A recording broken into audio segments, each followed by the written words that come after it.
No news only views पर दोस्तों आप सभी का एक बार फिर स्वागत है। आज कजलियों की बहुत सारी शुभकामनाएं। कजलियों का त्यौहार हमारे बुंदेलखंड की परंपरा से जुड़ा है, लोक संस्कृति से जुड़ा है। बुंदेलखंड में आल्हा उदल की वीरता की चर्चा होती है, आल्हा गाए जाते हैं। ये जो कजलियां हैं, ये सिर्फ एक प्रतीक नहीं, ये हमारी उस परंपरा की एक साझी विरासत है जिसमें हम भाईचारे की बात करते हैं, जिसमें नई फसलों के आने की संभावनाओं की बात करते हैं और मोहब्बत की बात करते हैं।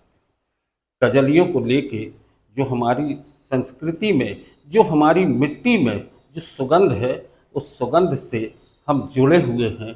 ये वो रिश्तों की डोर है जो रक्षाबंधन के बाद आके हमें एक दूसरे से सहयोग के साथ काम करने की प्रेरणा देती है। समरसता सेवा संगठन जबलपुर द्वारा कजलिया महोत्सव मनाया गया और साधु संतों की मौजूदगी में लोगों ने एक दूसरे को कजलियाँ देकर, एक दूसरे को गले मिलकर शुभकामनाएं दी। आइए देखते हैं समरसता सेवा संगठन द्वारा आयोजित कजलिया महोत्सव, जिसमें सभी लोग, हर वर्ग के लोग इकट्ठे हुए।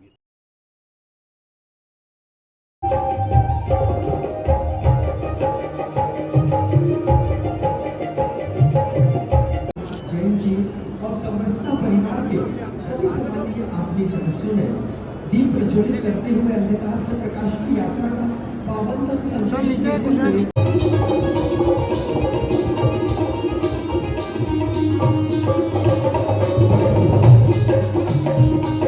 संतों द्वारा कजलिया मिलन, कजलिया पर्व का शुभारंभ।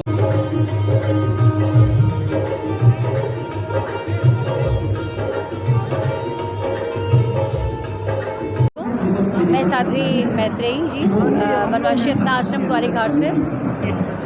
मैं यहाँ का पर्व जो है संस्कार धानी का कजलिया महोत्सव बहुत ही अच्छा, और मुझे लगा कि जहाँ से आई हूँ ये पर्व वहाँ नहीं मनाया जाता। जैसा कि सुना है, किताबों में लिखा है और पढ़ा है कि हिंद देश के निवासी सभी जन एक है। ऐसा लगता है कि यहाँ का पर्व देखकर, और ऐसा बृहद रूप में ये पर्व हो रहा है, इसको देखकर मन आह्लादित होता है कि ये पर्व वाकई हर वर्ष होना चाहिए, और हर वर्ष और अच्छे तरीके से बड़े स्तर पे होना चाहिए।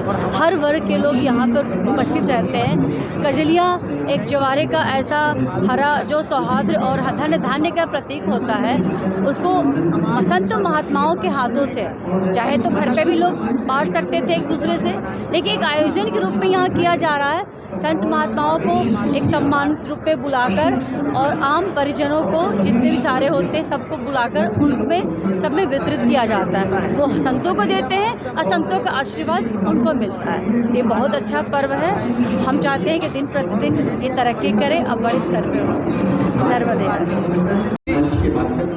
आज का दिन हमारे ख़ास तौर से बुंदेलखंड के लिए अत्यंत महत्वपूर्ण दिवस है, और आज के दिन को हम कजलिया महोत्सव, कहीं कहीं भोजलिया महोत्सव कहते हैं। और बुंदेलखंड का ये मुख्य सामाजिक पर्व है जिसमें आल्हा उदल की गाथा, वीरों की गाथा चलती है। और 4-5 दिन पहले लोग घर में गेहूँ बो देते हैं, और उसकी जो नन्ही नन्ही बाली आती हैं, उन बाली का जुलूस निकलता है, और वो कोमल कोमल बाली ये समरसता की प्रतीक के रूप में, प्रेम की प्रतीक के रूप में, एक दूसरे से सौहार्द के रूप में रहती हैं। तो घाट पे जाकर के इसका विसर्जन होता है, और वो बालियां हाथ में ले करके, और हम लोग घरों में जाते हैं और सौजन्य भेंट करते हैं। आज का दिन पारिवारिक दृष्टि से या सामाजिक दृष्टि से किन्हीं किन्हीं कारणों से कटुता भी आ जाती है, दो व्यक्तियों के बीच में, दो परिवार के बीच में, तो उस कटुता को भुलाने का दिन है। और कुल मिला के मैं आज के पर्व को भारतीय संस्कृति का अत्यंत महत्वपूर्ण सामाजिक समरसता का संदेश देने वाला पर्व है। आज के दिन हम किसी भी प्रकार का मन में कोई भेदभाव नहीं रखते, मन में किसी प्रकार की ग्लानि नहीं रखते, कोई ईर्षा नहीं, कोई अहंकार नहीं, कोई राग नहीं, कोई द्वेष नहीं, सबसे अनुराग, सबसे प्रेम। और संस्कार धानी में तो जो अच्छे अच्छे कार्य होते हैं उसकी अनुगूंज संस्कारधानी के आसपास के जिलों में होती है। समरसता सेवा संगठन ने ये पहल प्रारंभ की और पिछले 2-3 वर्षों से उनका प्रयास चल रहा है। पर पिछले वर्ष उन्होंने जितने समाज यहाँ पर हैं और उन समाज के आधार पर जो संगठन है, उन संगठन के बीच में जो उनके अपने पर्व होते हैं, सामाजिक पर्व भी होते हैं, जाति बिरादरी के पर्व भी होते हैं, उन सब में पहुँचने का काम और एक स्लोगन बन करके आया, हम सबको जानें और सबको पहचानें। जब हम सबको जानेंगे, सबको पहचानेंगे तो परस्पर एक दूसरे के साथ हमारे संबंध आएंगे। और भारतीय संस्कृति का मूल स्वर सामाजिक समरसता है, जो हमें सतयुग से लगातार मिलता है। साधु संत महात्माओं ने सतयुग में भी इस स्वर को फूंका और कलयुग में भी साधु संत महात्मा सामाजिक समरसता की अलग जगा रहे हैं। और ये एक पर्व जब आधार बन जाता है, पिछले वर्ष 40 समाजों ने इस प्रकार के कार्य संपन्न किए थे और वे 40 समाज के संगठन के जो प्रमुख हैं वे समन्वय सेवा केंद्र में उपस्थित हुए और सबने कहा कि इस वर्ष भी हम कजलिया महोत्सव मनाएंगे। और इसकी अपील पूज्य संत महात्माओं के द्वारा भी हुई, समाज के प्रमुखों के द्वारा भी हुई और उसकी परिणति है कि आज हम सब यहाँ पर दद्दा परिसर में एकत्रित हैं। भैया आज क्या कार्यक्रम है, इसका उद्देश्य क्या है? आज हम सबके संगठन समरसता सेवा संगठन द्वारा समरसता कजलिया महोत्सव का आयोजन प्रतिवर्ष अनुसार किया गया है। समरसता सेवा संगठन जिसका उद्देश्य है कि सनातन संस्कृति में विश्वास रखने वाले सभी जाति पात के लोग एक साथ समरस होकर समर्थ भारत का निर्माण करें, सबको जाने, सबको माने।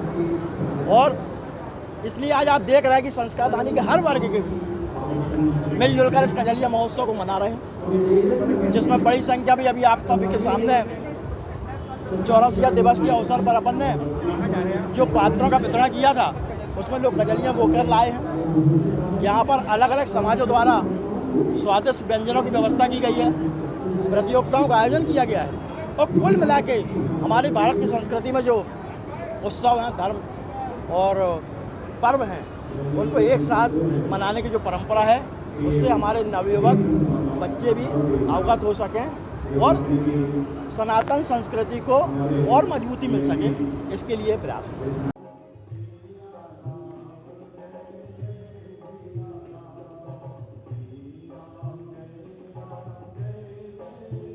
पूज्य गुरुदेव के पूजन अर्चन में पूज्य महामंडल नो न्यूज ओनली व्यूज पर दोस्तों आज इतना ही। कजलिया पर्व की एक बार फिर आपको बहुत सारी शुभकामनाएं। एक दूसरे से प्यार से रहें, भाईचारे से रहें, मोहब्बत से रहें और हमारे त्योहारों में जो मिट्टी की गंध है उसको संजो के रखें, यही हमारा मकसद है। आप हमारे चैनल को लाइक करें, सब्सक्राइब करें और शेयर करें और देखते रहें नो न्यूज़ ओनली व्यूज़।